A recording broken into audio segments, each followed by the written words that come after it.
माननीय सदस्य श्रीमती सुप्रिया सूले जी। नमस्कार।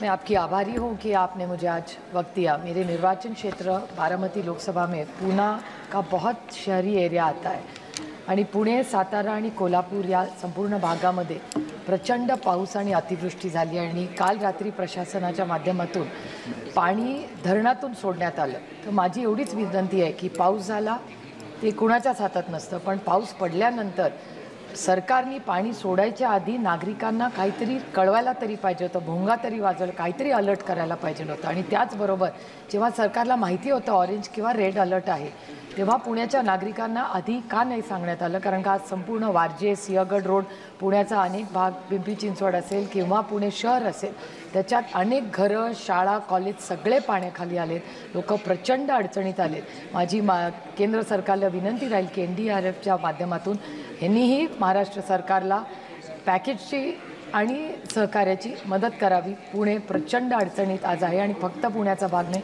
कोल्हापूरचाही भाग। त्याच्यामुळे या सगळ्या अतिवृष्टीचा अतिशय गांभीर्याने त्याची नोंद घेऊन केंद्र सरकारने महाराष्ट्र सरकारला आणि पुण्याच्या नागरिकांना मदत करावी, एवढीच माझी विनम्र विनंती आहे। थँक्यू।